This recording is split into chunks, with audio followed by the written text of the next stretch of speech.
Hola a todos, ¿qué tal? Hoy es domingo, el último día de la semana de este 2020 que acabamos de inaugurar y la semana que viene llegan a las tiendas las grapas de Panini. Las grapas de Panini que vienen con el nuevo precio abusivo, desproporcionado y totalmente injustificado que los italianos han decidido poner a su producto de entrada, la grapa. Esto para mí supone el último clavo en el ataúd del cómic como un medio popular, como un hobby que todo el mundo podía disfrutar. Y si bien ya hemos visto desde hace tiempo, años, que cada vez el encarecimiento de los precios lo convertía en un producto más de lujo, la grapa se mantenía como el último reducto más o menos en el que la gente podía primero entrar, adentrarse en esta afición y segundo poder seguir su hobby con más o menos tranquilidad y con poco dinero. Ahora ya no. Así que he pensado hacer un homenaje a la grapa, a ese formato en el que todos, por el que todos hemos empezado. Si no hubiéramos leído una grapa de niños, ahora no estaríamos coleccionando tomos de adultos. Y un formato que creo que va a sufrir la pérdida de lectores porque entre lo que te cuesta una grapa individual, entre la poca calidad o la baja calidad media que tienen últimamente las colecciones de Marvel y sobre todo la narrativa descomprimida que hace que una grapa se lea en menos de 3 minutos, con lo cual para disfrutar una historia más o menos completa tienes que o bien reunirlas esperando 6, 8 o 10 o bien pasar de ellas y ir directamente al tomo. Así que creo que estamos en, bueno, el último estertor de un formato que, como digo, nos ha acompañado a todos y que ha sido el formato reino del cómic durante décadas. Pensé al principio hacer un recorrido por mi colección de grapas, que siempre hablo de ella, pero nunca la he mostrado y es que es un poco coñazo, fijaos. Hay esta parte de mi colección, son muchísimas más cajas, pensaba abrirlas una por una y ir enseñando, pero bueno, aquí están los New Warriors, ahí están las colecciones de 5, ahí están las grapas americanas de Spectre, ahí están un montón de cosas, también están los tomitos que continuaban o empezaban muchas colecciones como los de los Thunderbolts, pero de verdad he empezado a subir cajas y me quedan más de la mitad, me quedan 6 o 7 y es que no tengo ni sitio en la habitación ni ganas de ir subiéndolas. Así que lo que he pensado es mejor comentar, enseñar cada una de las grapas que tengo enmarcadas en esa pared, que la habéis visto muchas veces. Ya he comentado el por qué mucha gente enmarca grapas o las encapsula, sobre todo si es material americano, en base a, no sé, la mayoría de las veces la portada, que sea impactante, que le guste. Yo no, estas grapas son grapas que en su momento me impactaron por la historia de una manera u otra. Son o bien grapas, sobre todo las de arriba, que leí de muy joven y me cambiaron la percepción que tenía o del medio o del género de superhéroes, o bien grapas que he leído a lo largo de los años y que tienen una calidad independiente, es decir, cada una de estas grapas cuenta una historia independiente que me parece alucinante o que en su momento me voló la cabeza por una razón u otra. Así que dejamos la idea inicial, que la idea inicial, ya os digo, era comentar todas esas colecciones una por una, pero que va, es que faltan muchísimas cajas y ya me he deslomado subiendo esas. Así que lo que vamos a hacer, bueno, voy a enseñar, voy a quitar algunas de las que tenía ya preparadas para enseñar. A ver, un segundo.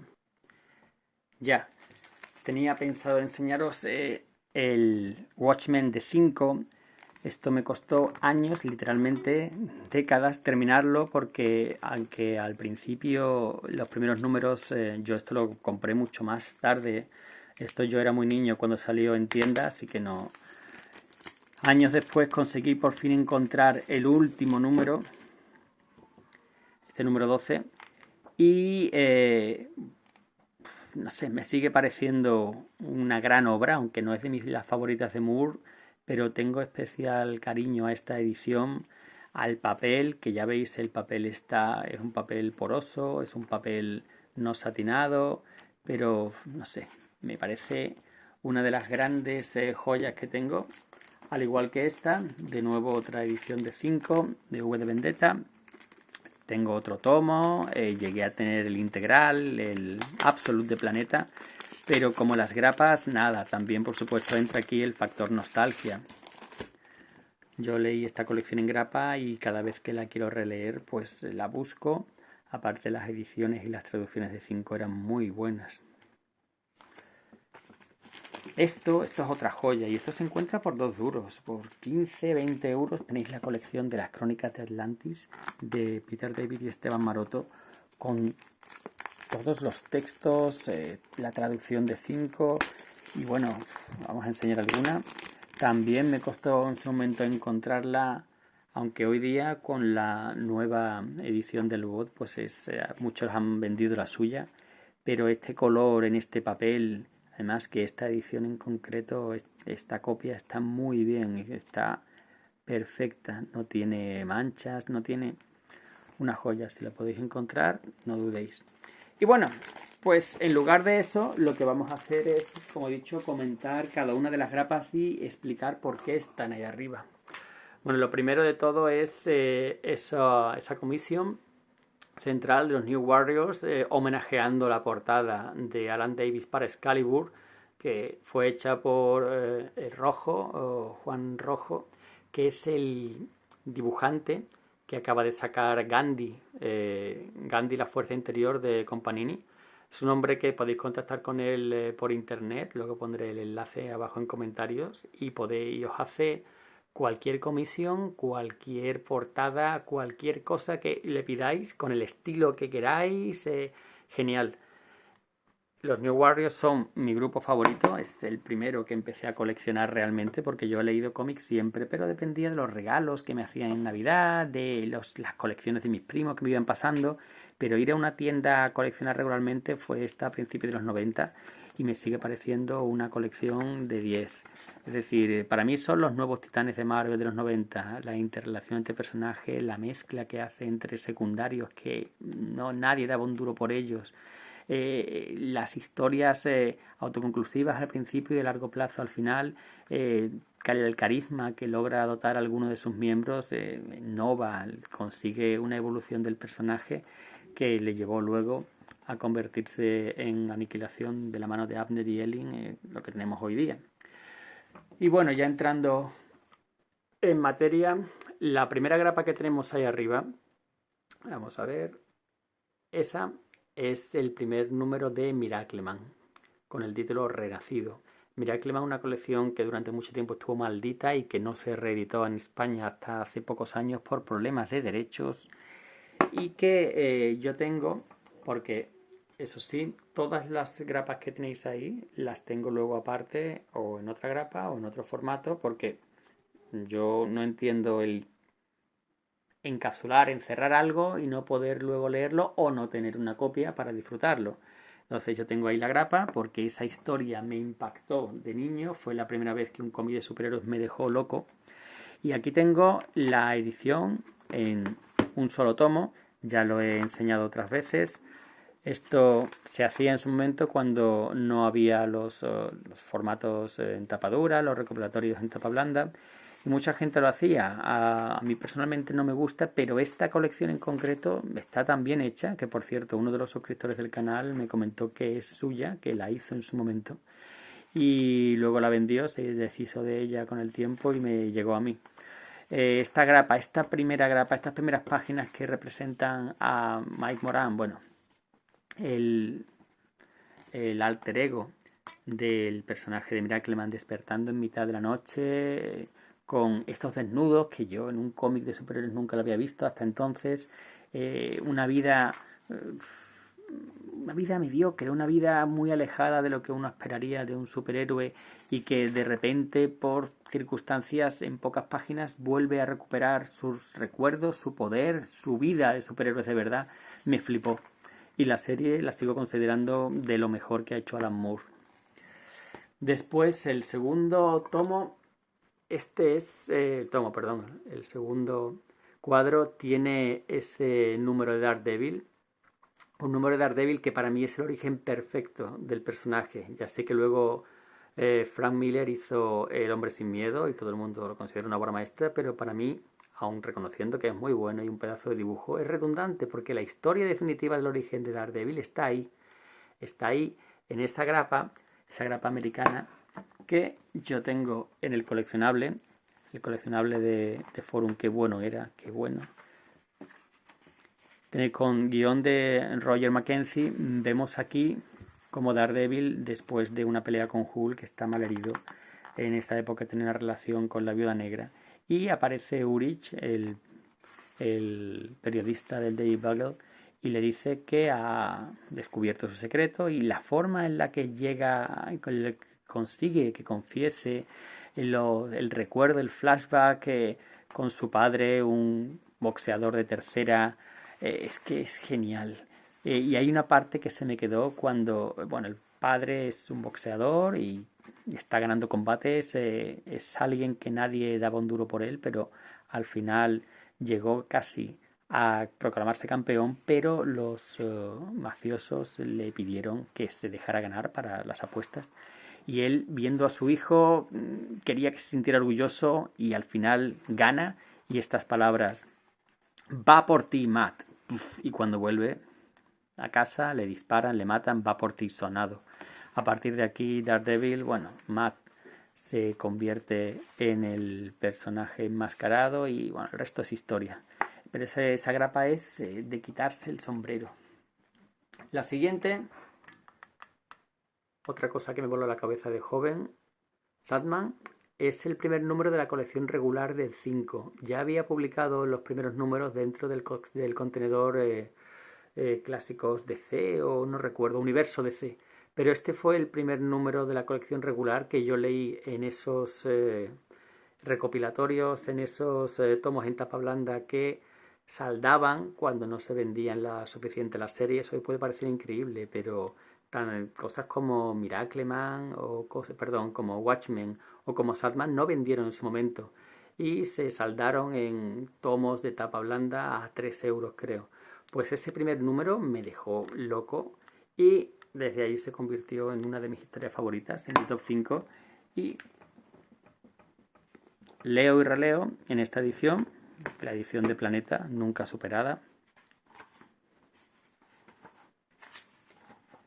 Al principio con dibujos de Sam Keith y luego con dibujos de Mike Drindenberg, que para mí es el que le da el aspecto definitivo al personaje y a sus secundarios. Además creo que es el creador gráfico de Muerte.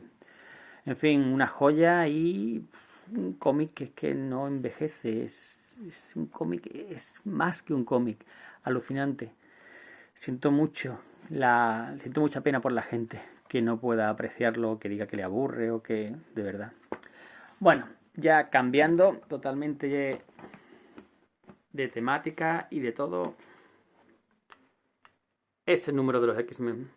Todo el que fue adolescente o niño en los 90 y leyó esa serie flipó. Hoy en día se le pueden sacar errores desde la portada, las proporciones, las líneas de fuga, bla bla, pero era alucinante. A veces nos olvidamos que un cómic tiene que hacerte sentir algo, hacerte disfrutar. Y los cómics de Jim Lee en aquella época lo hacían. Los X-Men volvían después de muchos años de ser aburridos o monótonos, volvían a ser emocionantes. Y ese número marcó a toda una generación. Ese número lo tengo en varias ediciones, lo he tenido en varias ediciones, pero al final me quedé con esta edición que tardó mucho tiempo en salir en España. Génesis Mutante 2.0 es el cómic, la historia original de Jim Lee Claremont, Rubicon, con un color remasterizado, un Magneto impresionante. Solo con Byrne había estado Magneto así. Y bueno, una historia que leída hoy día nos sorprende, que puede resultar recargada en diálogo, que puede... Pero es que es una historia de su época y sigue funcionando muy bien.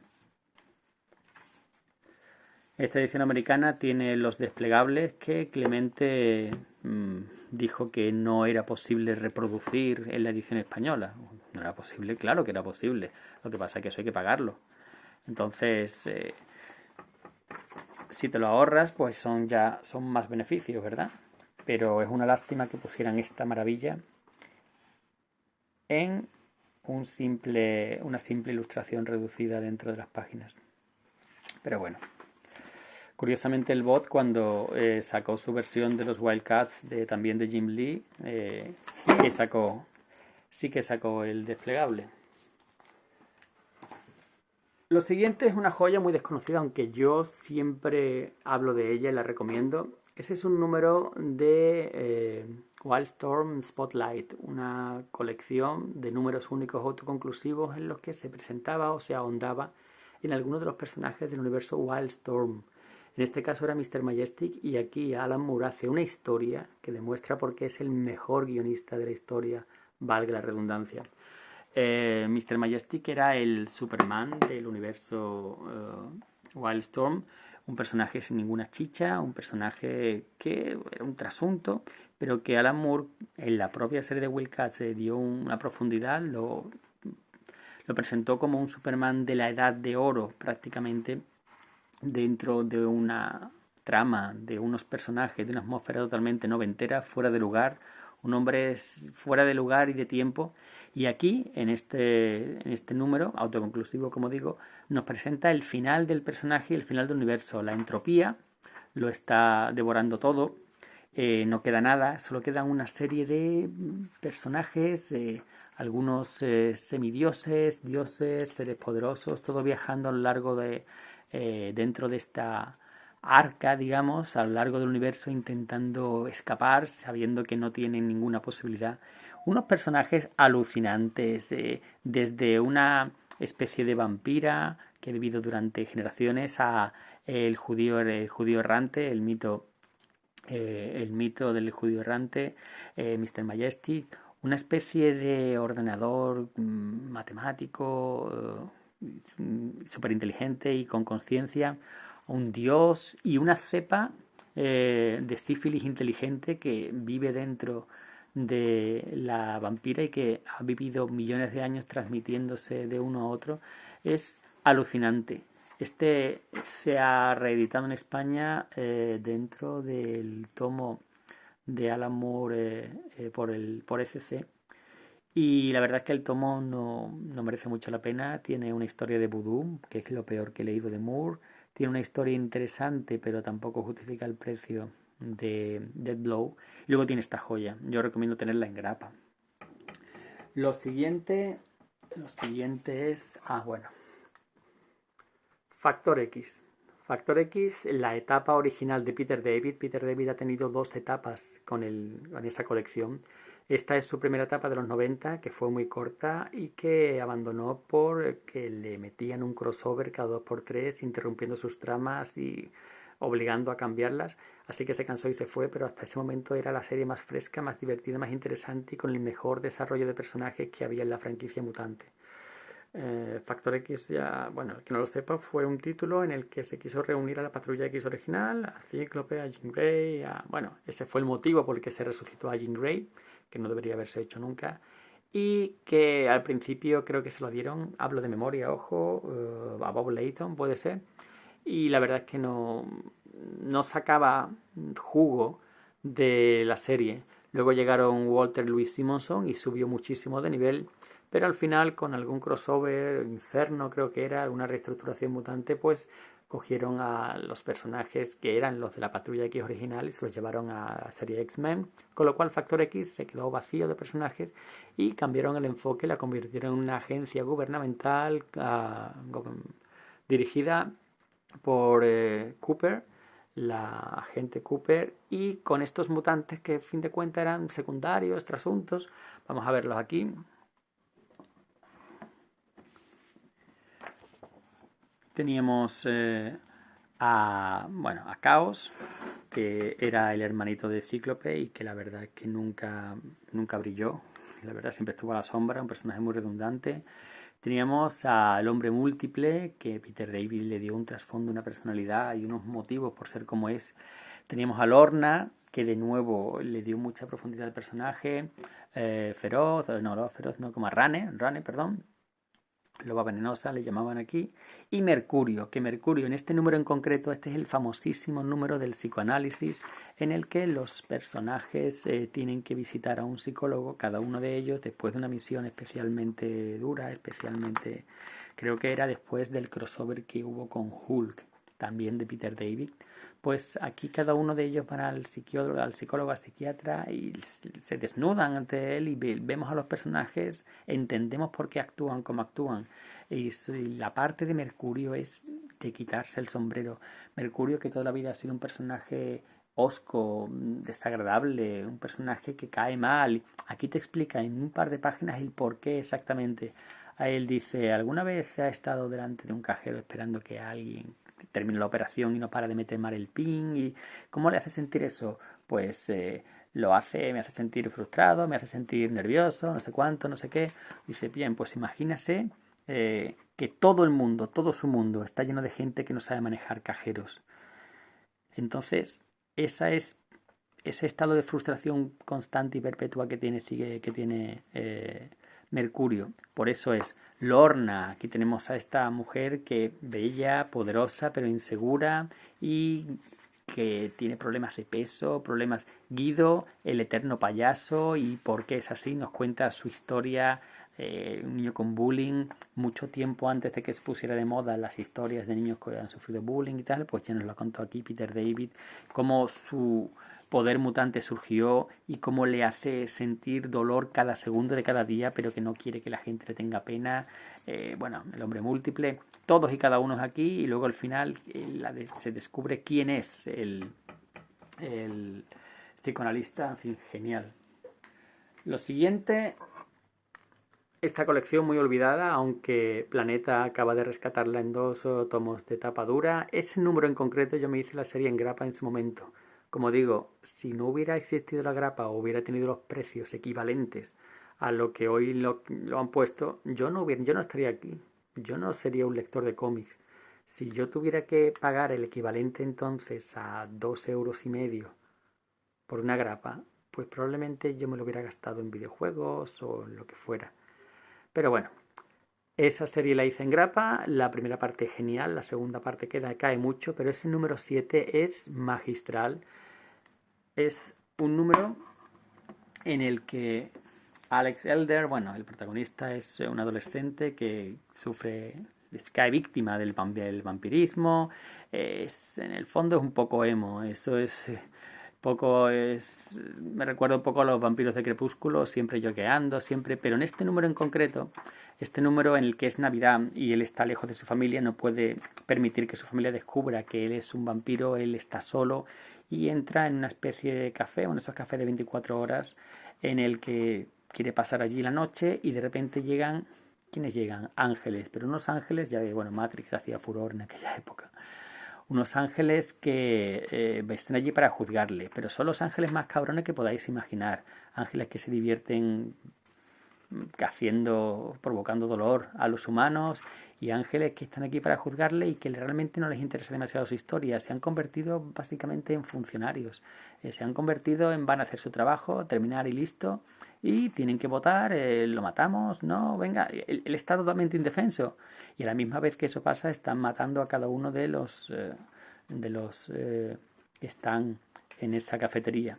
Y en ese momento, cuando está la cosa empate, aparece alguien inesperado. Aparece Lucifer. Buenísimo, de verdad. Las conversaciones, los diálogos brillantes. Hay uno que dice en concreto, bueno, ¿qué hacemos? ¿Lo matamos o no? Votemos. Y dice el jefe, votar. ¿Quién ha dicho que el cielo es una democracia? Cosas así. Este número es genial. Y bueno, la siguiente no hace falta ni que lo explique. Planetary, una serie top para mí, bueno, para cualquiera. Ese número en concreto es el número en el que para mí empezó a tener sentido. Un número en el que yo disfrutaba de Planetary, porque cada grapa autoconclusiva, ya lo he explicado muchas veces, es una historia en sí. Y yo disfrutaba de los cambios de género, de las conversaciones, de los personajes, del dibujo, pero yo no sabía dónde iba la cosa. Hasta que llegamos a esta grapa, y flipé. Porque aquí se nos explica quién es ese misterioso cuarto hombre del que hemos oído hablar desde el principio de la serie. Aquí se unen todas las piezas a través de los ojos de Elijah Snow. Y aquí, bueno, aquí es cuando yo me quedé con la boca abierta porque yo he conocido mucha gente que dice, no, eso se veía venir, yo ya... Pues yo sería muy listo, yo no me enteré de nada, yo iba flipando con cada número pero sin saber a dónde iba la cosa y cuando me di cuenta que cada número que habíamos visto, cada personaje, Cuando me di cuenta que todo eso encajaba en un gran puzzle, flipé. No voy a seguir pasando páginas porque sería injusto para el que no lo ha leído, pero bueno, una grapa, obra maestra. Y la última, esa de ahí. También he hablado de ese número, la verdad es que de todos estos números he hablado en un momento dado u otro. Recuerdo que tengo varios libros sobre historias autoconclusivas o mejores historias en grapa y todas estas están ahí. A ver si luego encuentro el vídeo, que son no recuerdo exactamente cuál era, son ya 500 y hay que buscarlo, pero lo pondré en comentarios. Este número de Conan es una obra maestra. Este número de Conan nos cuenta aquí, nos presenta, de nuevo lo tengo en el integral de Planeta, que de verdad, si no lo tenéis, es la mejor compra que podéis hacer hoy día por calidad-precio. Core Music nos presenta al personaje y a su mundo, pero a través de unas historias que un príncipe árabe, siglos, milenios después de la era Iboria, encuentra en una cueva y siente curiosidad e interés por ese personaje, ese bandido al que parece que adoraban lo bastante como para respetar su tesoro y dedicarle estatuas. Y su visir, que no entendemos por qué al principio no está de acuerdo, no le quiere dar importancia, no le quiere dar interés, insiste en que no es nadie, es un bandido, pero empieza a contar la historia traducida de esos rollos y lo hace, como no podía ser de otra manera, leyendo las palabras de Howard, del creador.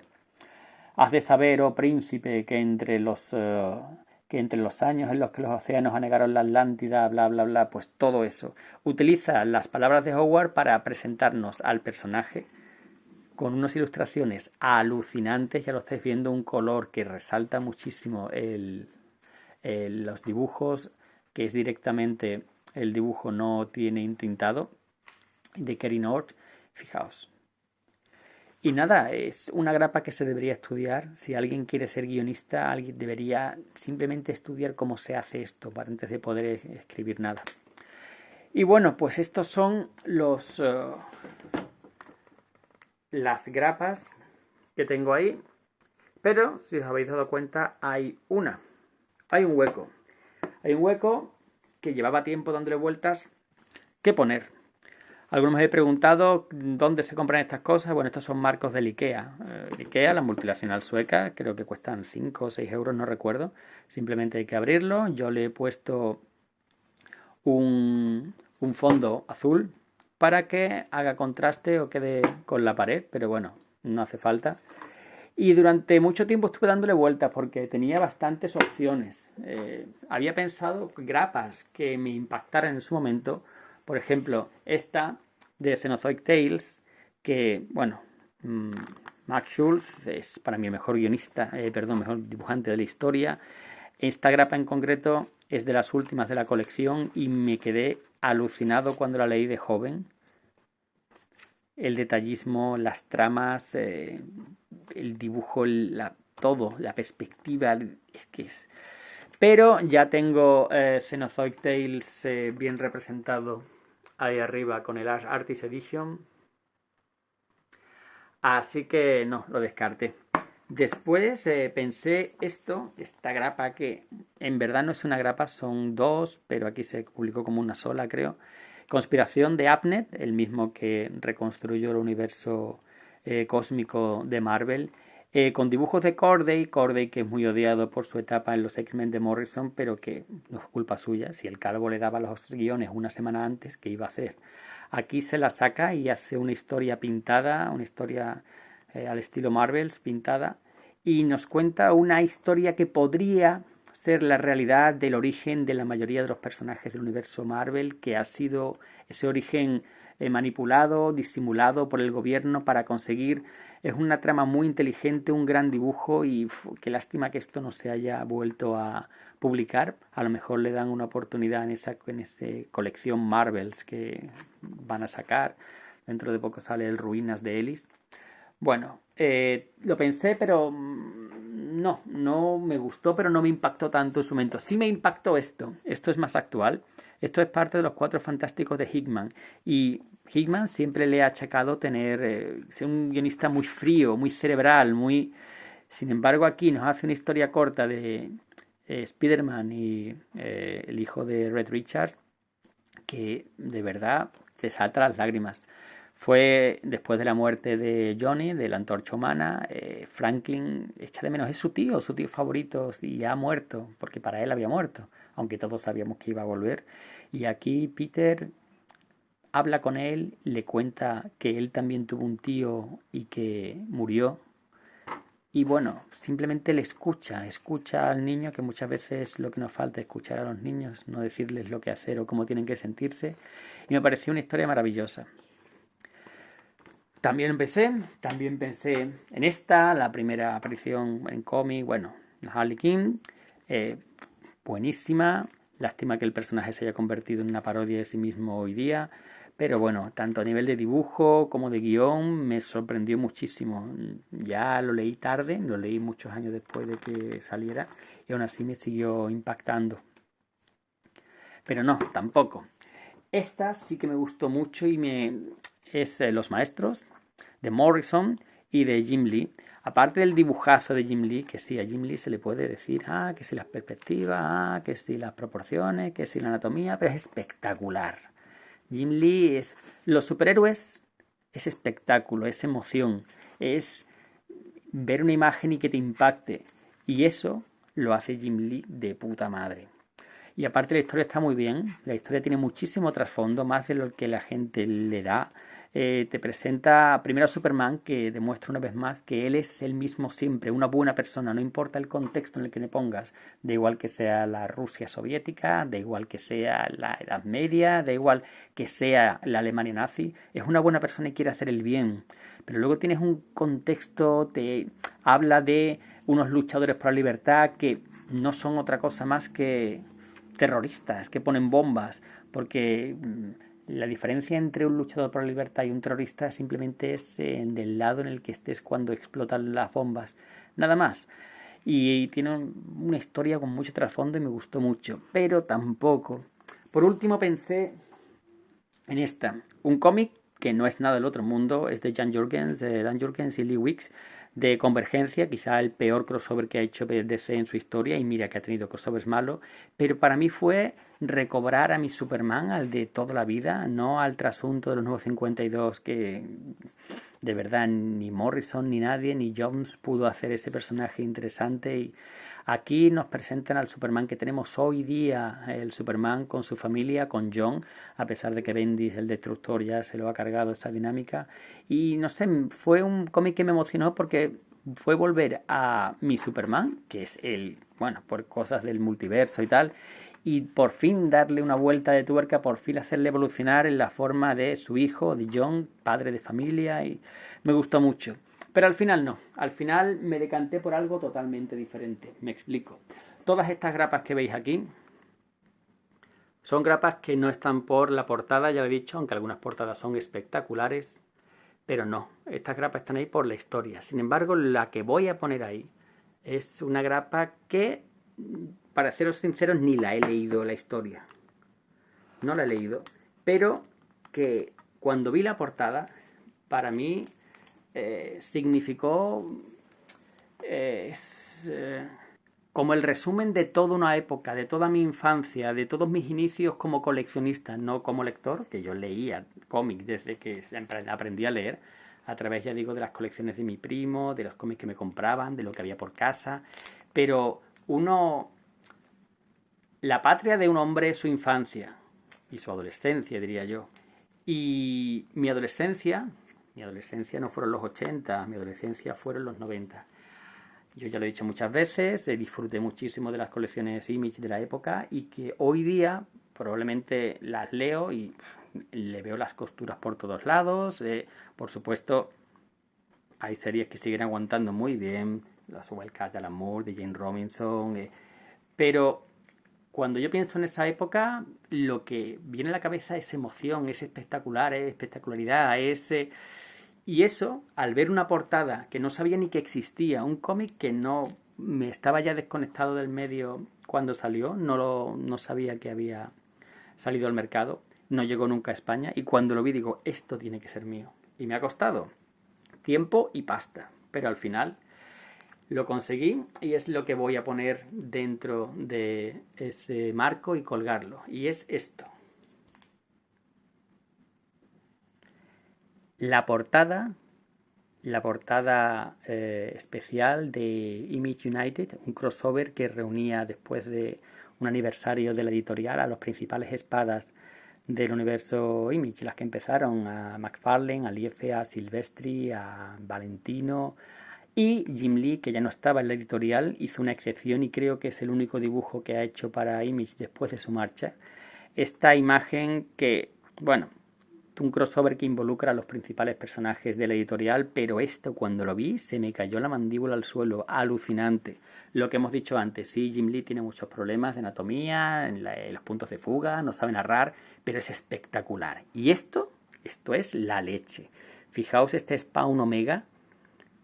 Encima de todos los personajes de Image tenemos a Batroc, tenemos a Ripclad, tenemos a Witchblade, tenemos a Dragón, por aquí tenemos Shaft, el Spawn original. Fijaos, esto es lo que voy a poner ahí al final y ya digo, no es una portada que yo recuerde la historia, es que ni la he leído, soy sincero, pero para mí representa lo que fue Image en los 90, el principio de los 90 y lo que fueron mis inicios como coleccionista y aquí sigo, gracias a las grapas.